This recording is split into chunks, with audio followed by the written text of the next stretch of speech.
నెల్లూరు జిల్లా ఎస్పీ అజిత వేచెండ్ల ఆదేశాల మేరకు జిల్లాలో శాంతి భద్రతల పరిరక్షణ, నేర నియంత్రణ మరియు ప్రజల్లో భద్రతా భావం పెంపొందించేందుకు కార్డన్ అండ్ సెర్చ్ ఆపరేషన్ను విస్తృతంగా నిర్వహిస్తున్నారు. డిజిటల్ మ్యాపింగ్ ద్వారా క్రైమ్ స్పాట్ గుర్తింపు, రౌడీ షీటర్లు, అనుమానితులు, పరారీ నిందితులు, ఎన్బిడబ్ల్యూఎస్ సమన్లు, గంజాయి మరియు ఇతర నిషేధిత పదార్థాలు, అనుమానాస్పద వాహనాలు మరియు అక్రమ కార్యకలాపాలపై ప్రత్యేక నిఘా ఉంచుతున్నారు. ఈ కార్యక్రమం ఉదయగిరి సిఐ ఆధ్వర్యంలో నిర్వహించబడుతుండగా దుత్తలూరు, ఉదయగిరి, వీకేపాడు మరియు ఎస్ఆర్పురం పోలీస్ స్టేషన్లు, సబ్ ఇన్స్పెక్టర్లు మరియు సిబ్బందితో కలిపి మొత్తం 36 మంది పోలీస్ అధికారులు మరియు సిబ్బంది పాల్గొన్నారు. ఆపరేషన్లో భాగంగా కాలనీలోని సుమారు 110 ఇళ్లను క్షుణ్ణంగా తనిఖీ చేశారు.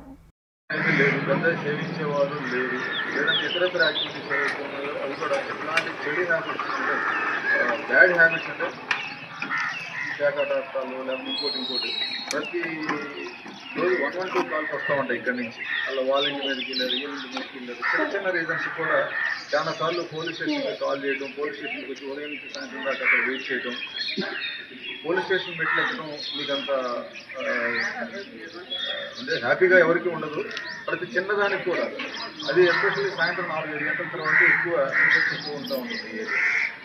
ఇంకా ఈ రోజు నుంచి అట్లాంటి కార్యక్రమాలు ఇక్కడ ఎంటర్టైన్ చేయబడవు.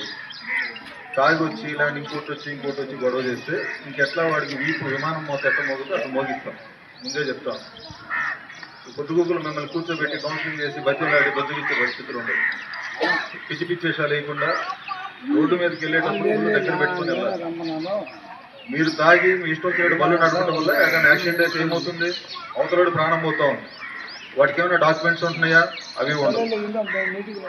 హెల్మెట్ పెట్టుకోండి, బండి కాగితాల దగ్గర పెట్టుకోండి. మీకు తెలియని ఏముంటే తెలుసుకోండి. రీసెంట్గా మనకి అంటే కొత్తగా ఒక ఏప్రిల్ 1వ తారీఖు నుంచి మన కేంద్ర ప్రభుత్వం, రాష్ట్ర ప్రభుత్వం అంటే సెంట్రల్ గవర్నమెంట్, మన స్టేట్ గవర్నమెంట్ వాళ్ళ కొలాబరేషన్ తోటి, వాళ్ళ సహకారంతో ఏదైనా రోడ్ యాక్సిడెంట్ జరిగితే ఎక్కడన్నా సపోజ్ మనకి డ్రైవింగ్ లైసెన్స్ ఉంది, ఆర్సీ ఉంది, ఇన్సూరెన్స్ ఉంది, అన్ని కాగితాలు మన దగ్గర పెట్టుకొని మనం రోడ్డు మీద వెళ్తూ ఉంటే అనుకోకుండా ఏదైనా యాక్సిడెంట్ జరిగితే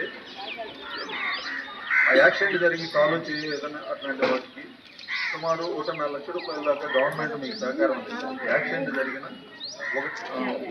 వన్ వీక్ అంటే ఒక వారం లోపల ఏ ప్రైవేట్ హాస్పిటల్కి వెళ్ళినా కూడా 1.5 లక్షల రూపాయల దాకా మీకు గవర్నమెంట్ వైపు నుంచి చేయొద్దుంటుంది. అంటే గవర్నమెంట్ నేరుగా మీ అకౌంట్లో అమౌంట్ వేసేస్తుంది. అంటే డబ్బులు ఇవ్వటం కాదు, మీ తరఫున ఏ హాస్పిటల్ అయితే ట్రీట్మెంట్ తీసుకుంటారో ఆ 1.5 లక్షల రూపాయల దాకా అకౌంట్లో వేస్తారు. మీరు ఆ చికిత్స చేసుకోవచ్చు. కానీ యాక్సిడెంట్లు అవ్వాలని ఎవరు కోరుకోరు. కానీ వెళ్ళేటప్పుడు మాత్రం బండి డాక్యుమెంట్స్ తీసుకోవాలి. కంపల్సరీ బండి డాక్యుమెంట్స్ ఉండాలి, హెల్మెట్ పెట్టుకోవాలి. ఒకవేళ 4 వీలర్ లాంటి దోస్తు లాంటి వెహికల్ అయితే కంపల్సరీ మనం సీట్ బెల్ట్ పెట్టుకోవాలి.